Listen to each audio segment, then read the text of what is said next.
గురువుగారు, పితృదేవతల అనుగ్రహం పొందాలంటే పితృదోష నివారణ ప్రక్రియ ఎలా? ఒకవేళ పితృదోషం ఉంది అని ఎలా గుర్తించాలి? తప్పకుండా అమ్మా. పితృదోషము అనేది చాలా అంటే చాలా ఇబ్బందికరమైనటువంటి దోషం. అన్ని దోషాలలో కూడా కాలసర్ప దోషము, కుజదోషము, రాహుకేతువు దోషము, నాగదోషము, అదేవిధంగా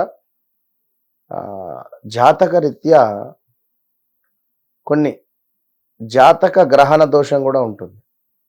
ఇప్పుడు ఈ విషయం వీరికి ఫస్ట్ టైం నేను చెప్తున్నాను. చంద్రగ్రహణము, సూర్యగ్రహణము అనేటువంటిది మనకు ఏర్పడుతుంది సంవత్సరానికి ఒకసారి లేదా 2 సంవత్సరాలకు ఒకసారి. ఇట్టి సందర్భాలలో మరి ఈ గ్రహణ దోషము అనేటువంటిది జాతకరీత్యా కూడా ఏర్పడుతుంది. పితృదోషము అని ఒకటే కాదు. ఇప్పుడు సబ్జెక్టు లేనటువంటి వారు ఏవో ఒక 4 పేర్లతో చెప్పేస్తుంటారు అంతే.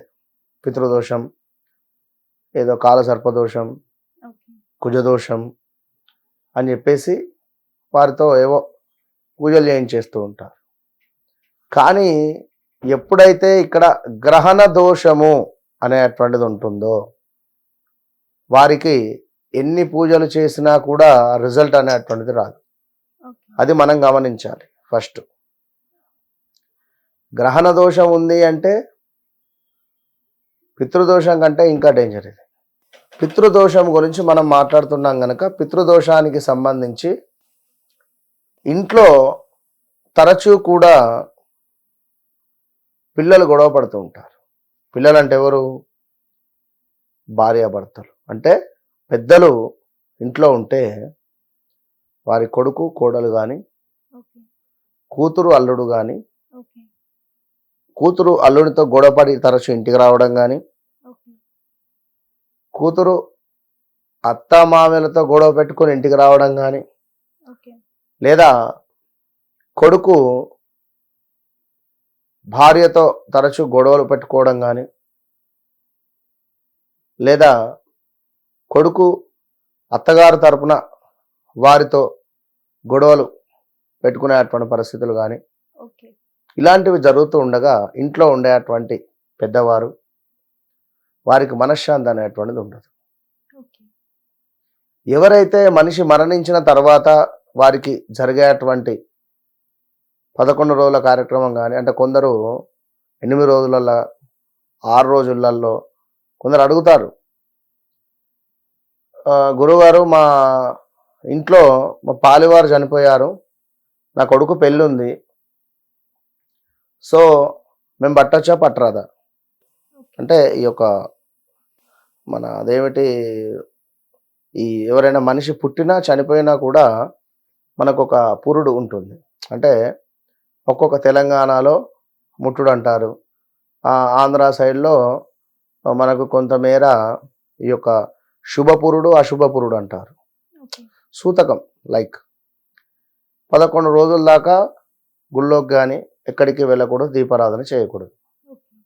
మరి ఈ మనిషి జరిగిపోయాడు, 5వ రోజు 6వ రోజు పెళ్ళి ఉంది, 6వ రోజు 7వ రోజు పెళ్ళి ఉంది, సో మేము అట్లా ఉండం, మేము పెళ్లి చేసేస్తాం మా కొడుకుదని చేసిన వాళ్ళు ఉంటారు.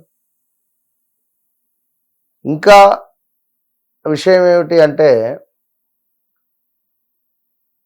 ఇట్టి సందర్భాలలో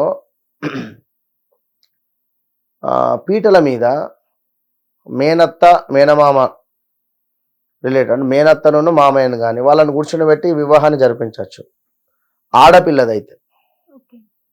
ఒకవేళ మగవారిదైతే ఖచ్చితంగా ఆగాల్సిందే, వేరే ముహూర్తం చూడాలి, తప్పదు. సో ఆల్రెడీ కార్డ్స్ డిస్ట్రిబ్యూషన్ అయిపోయింది, మేము అంతా అయిపోయింది, మేము వివాహం చేస్తాం అనుకుంటే ఇదొక రకమైనటువంటి పితృదోషం వీరికి వచ్చినట్టే.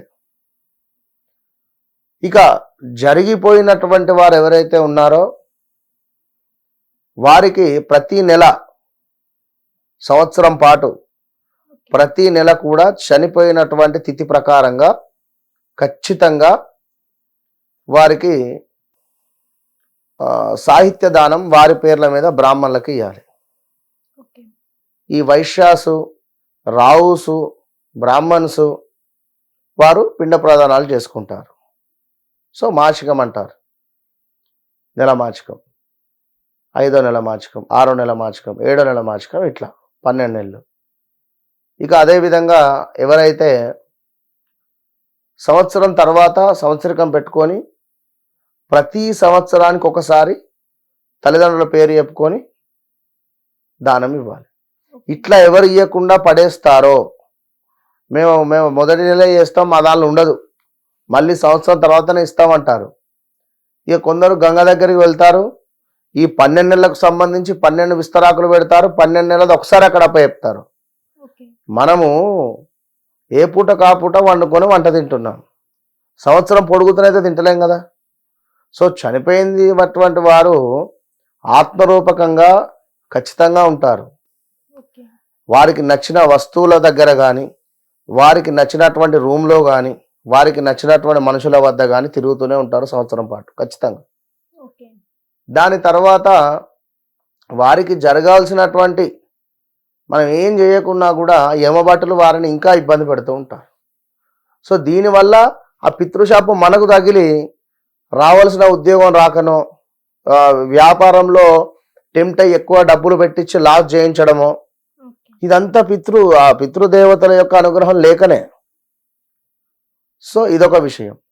ఇక మరొక పాయింట్ ఏమిటి అంటే, కొన్ని సందర్భాలలో తరచూ మనం తినేటువంటి అన్నంలో వెంట్రుకలు వస్తూ ఉంటాయి.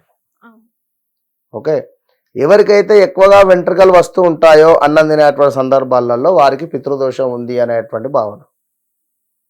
సో ఇలాంటి సందర్భాలు ఎదురవుతాయి.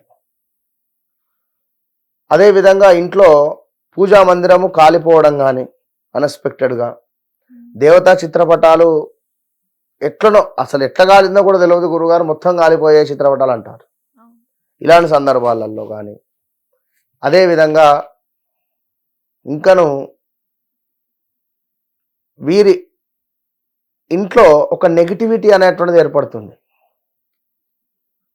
సో ఇక ఇంకా ఏమిటి అంటే, ఒకవేళ చెడు దృష్టి ఇంటిపై ఉన్నా కూడా ఇబ్బందికరమైనటువంటి ఇవన్నీగా ఉంటూ ఉంటాయి.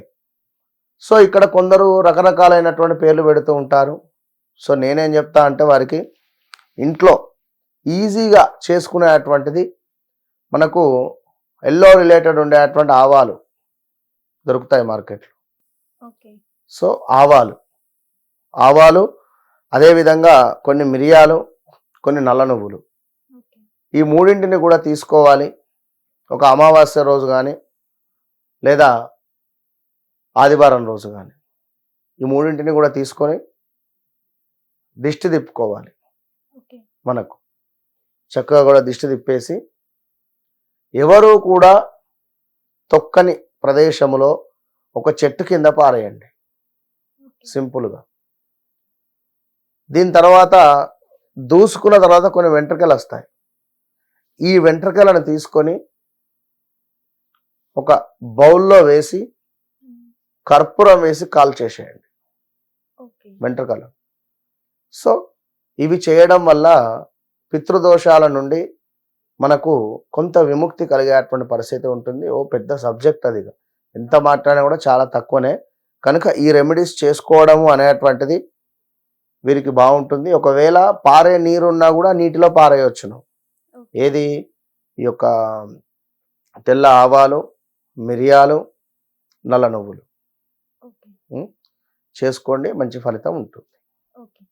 థ్యాంక్ యూ గురుగారు. మహాదేవ్. చూశారు కదా, పితృదోషం గురించి ఎంత చక్కగా వివరించారో.